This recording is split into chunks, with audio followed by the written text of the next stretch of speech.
Hello बच्चों, कैसे हो आप। आज हम शिक्षा निदेशालय की तरफ से दी जाने वाली कक्षा 6 से 8 की कोहर्ट 1 समूह 3 की कार्यपत्रक 96 वर्कशीट 96 हल करेंगे, जो कि 20 फरवरी 2021 की है। बच्चों, आज की वर्कशीट छठी से 8वीं के बच्चों की है, अर्थात छठी, 7वीं और 8वीं के बच्चों को यह वर्कशीट करनी है। यह वर्कशीट आप अपने किसी भी विषय की कॉपी में कर सकते हैं।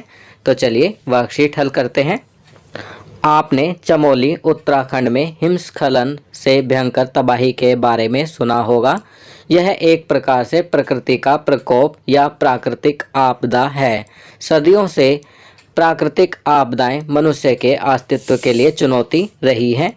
तो बच्चों, यहाँ पर बताया गया है जो चमोली में अभी हाल ही में घटना घटी थी कि वहाँ हिमस्खलन हो गया था और आपने देखा कि एक ग्लेशियर टूटकर नदी के रूप में बहता चला गया और कितने ही लोग उसमें बह गए। ऐसी कोई भी प्राकृतिक घटना जिससे मानव के जीवन या सामग्री को हानि पहुँचे, वह प्राकृतिक आपदा कहलाती है।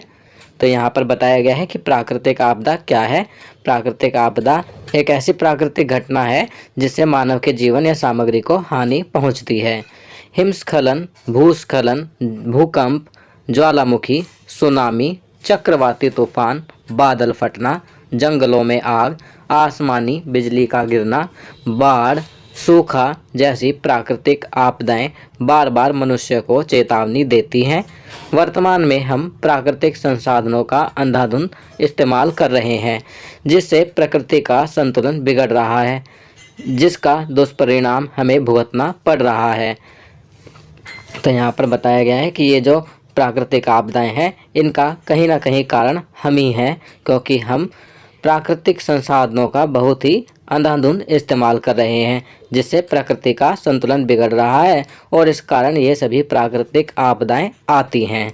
अब दिया गया है, नीचे दिए गए चित्रों के सामने प्राकृतिक आपदा को लिखिए तथा उससे बचने के उपाय अपनी समझ से लिखिए। तो चलिए चित्र देखते हैं।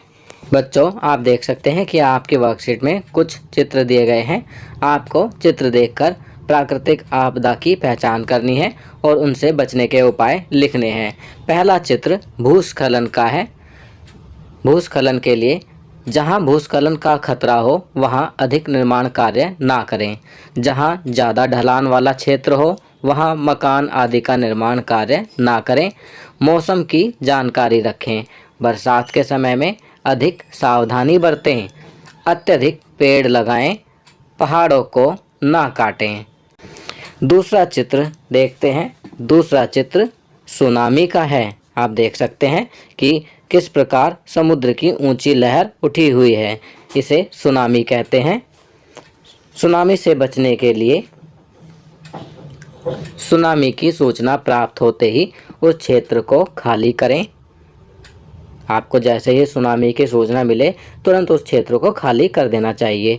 तटीय क्षेत्रों के आसपास मकान ना बनाएं और तटीय क्षेत्र जो भी समुद्र के आसपास का क्षेत्र होता है वहाँ मकान ना बनाएं। चलिए आगे बढ़ते हैं। तीसरा चित्र सूखा का है। सूखा से बचाव के लिए वर्षा के जल का भूमिगत संचयन करें, जिसे अंग्रेजी में रेन वाटर हार्वेस्टिंग कहते हैं। पानी का दुरुपयोग बिल्कुल ना करें। पेड़ पौधे लगाएं और आसपास के क्षेत्र को हरा भरा करने का प्रयास करें। चौथा चित्र देखते हैं। चौथा चित्र जंगल में लगी आग का है। जंगल में लगी आग से बचाव के लिए गर्मी के समय में जंगलों में आग लगने की घटना बहुत बढ़ जाती है, अतः ऐसे समय में ज़्यादा चौकन्ना रहना चाहिए। यदि आग लगने की जैसे ही शुरुआती खबर मिले तो उसे तुरंत बुझाने का प्रयास करें। सूखे पत्तों व ज्वलनशील पदार्थों का सही से निस्तारण करें। अत्यधिक गर्मी पड़ने पर पानी का छिड़काव कराएं। चलिए अगला चित्र देखते हैं। आपकी वर्कशीट में जो अंतिम चित्र दिया गया है वह है भूकंप का। भूकंप आने पर तुरंत दौड़कर किसी खुले स्थान में आ जाएं और दूसरों को भी ऐसा करने में सहायता करें। भूकंप रोधी इमारतों का निर्माण कराएं। भूकंप आने पर यदि बाहर खुले में आना संभव ना हो तो कमरे में किसी मेज़ या भारी चीज़ के नीचे उसे मजबूती से पकड़कर बैठें ताकि सिर में चोट लगने से बचाव हो सके। तो बच्चों, ये वर्कशीट यहाँ कंप्लीट होती है। अगर ये वीडियो आपको अच्छी लगी तो इसे लाइक एंड शेयर ज़रूर करें। अन्य विषयों पर बने हमारे लेटेस्ट वीडियोस को देखने के लिए चैनल को सब्सक्राइब करना ना भूलें और देखते रहिए हमारा channel knowledge kingdom. Thank you.